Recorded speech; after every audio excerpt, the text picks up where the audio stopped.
domaine des indépendances. Le monde change à deux cadences. Il s'éclate chaque jour et perd son sens. Et l'homme altéré mélange la danse.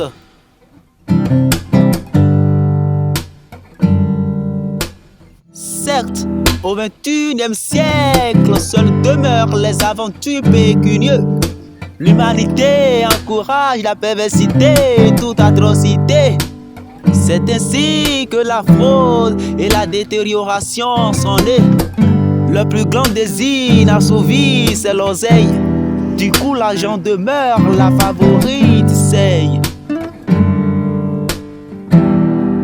La course à l'industrialisation est une priorité qui nous pousse vers une lumière occultée. Alors qu'elle porte hommage aux man, et nous pensons que de nos actes Dieu est fan. Au XXIe siècle, la nature perd sa lueur et les mères ancestrales perdent leur vigueur. Personne ne veut entendre raison. Dans l'hypocrisie, nous gravons d'échelons. Et de grade en grade, l'amour s'envole comme un papillon, laissant la place à une chasse à l'homme et aux espions. L'intelligence humaine constitue une désolation. En lion, puisqu'on se croit en perfection, elle nous fait créer notre propre tombe. Et chacun crée sa propre culture dès l'aube, sa propre tradition et son cercle d'amis.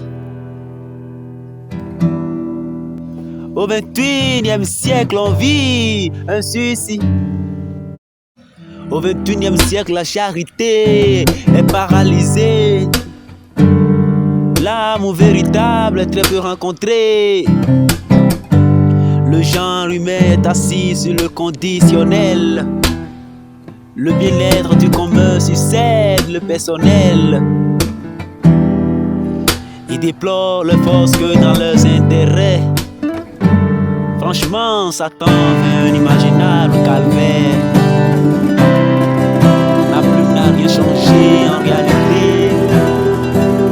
Ce sont des faits constatés que j'ai relatés sans hésiter d'être épinglé. J'ai également observé qu'au XXIe siècle, la foi et l'honneur sont parfois monétisés. Tous étant charnel, lave le miel grossier. On tourne autour du faux jour en vain. Et personne ne sonne vérité devant un pot de vin. Mais quel dommage que tous ces canages soient dans mon mirage. Et quand je lève la tête, j'observe des phénomènes malsains. Bien évidemment, ma plume n'a rien changé, ni rien ajouté en réalité. Ce sont des faits constatés que je viens de relater, sans hésiter d'être épinglé, torturé.